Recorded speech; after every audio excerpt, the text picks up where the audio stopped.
Oh, what? Wait. Kind of stuff. Obedience. Okay. Oh, faith puts godly events into action. Sheesh. Faith. Events. Okay, I got it. I was like, why am I being so you? 3, 2, 1.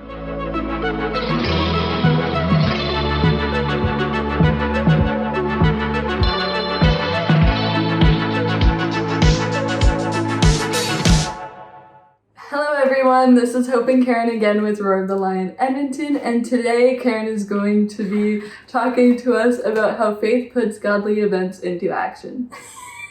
So take it away. Okay, so actually I'm gonna just start by first reading Hebrews 11 because we did talk about that in our previous video. So I was reading Hebrews 11. I'm gonna start with verse 4. It says, Abel had faith, so he offered to God a better sacrifice than Cain did. And then it goes on to say, Enoch had faith, so he was taken from this life. He didn't die. Noah had faith, so he built an ark to save his family. And then Abraham had faith, so he obeyed God. And if you could see, like, the common denominator in, like, all of those, like, 4 sentences I said was that those people had faith, and then a godly event was put into action. Or, like, and those godly events could be, like, miracles or testimonies or, like, divine protection. But, like, first they had faith, and then something else happened. And I was thinking to myself, you know, like, it's really hard to, like, the verse that I loved the most was Abraham's verse, where it said Abraham had faith and then he obeyed God. Because for me, it's really hard for me to actually obey God. Yeah. Like, it's something it's been hard for me to do. Although I still do it. But I was like, I kept reading to myself, Abraham had faith and then obeyed God. Abraham had faith and then obeyed God. So I'm like, so first he had faith and then he obeyed. But, like, why did he have to have faith first? Yeah. So then I started remembering faith means to trust in God, right? Like, if you can replace faith with any synonym, it would be trust. Trust, yeah. Right? And so I was like, okay, well, it's hard to trust in someone. It's hard to obey someone you don't trust. Yeah. And so, like, I was thinking, like, I was doing research about, like, rebellious teenagers for some reason. Okay. I mean, I was a good kid. But I was just thinking about, like, you know, other people. And I was like, research actually has found that people, like, teenagers that rebel the most are teenagers that question authority.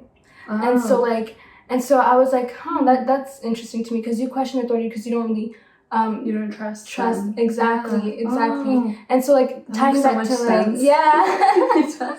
And tying that to just us, like, me as a Christian, when I tend to, like, disobey God, if I look back at it, it's because at that time I didn't trust God. I lacked that faith. And so it was harder for me to trust in God and to obey Him. Yeah. But I wanted to ask you, what do you think is the best way for you to trust in God, like, when you lack that trust? Yeah. I think that there's a few ways I could go about this, and just one of the things that I think about is trial and error. A lot of our walk is from, like, learning to hear His voice. Right. So I just think about Gideon, and he heard from the angel and he was like, okay, like, God's calling you to do this. And he didn't really have any faith in himself, more so. And then because he didn't have faith in himself, he also didn't have faith in God. Right. So he was like, I'll do it if you give me this sign. So then he asked God to give him a sign. The sign showed up the next day, and that still wasn't good enough for him. So he did it again. And I'm like, I think that sometimes it's okay to ask God for a sign. You can say, God, if I'm supposed to be doing this, please send someone my way to give me confirmation. I think also that God has given me so many confirmations in different things. He's either sent someone to me to tell me that, or I've had dreams about it. I dream a lot, actually. Right. And I'll just get peace about it too. Like, if I go into something that I would normally feel really scared about and I just have complete peace, I know that it's from God. And then those small confirmations can just help you in building your faith and in building your trust in God, especially through all these experiences you have.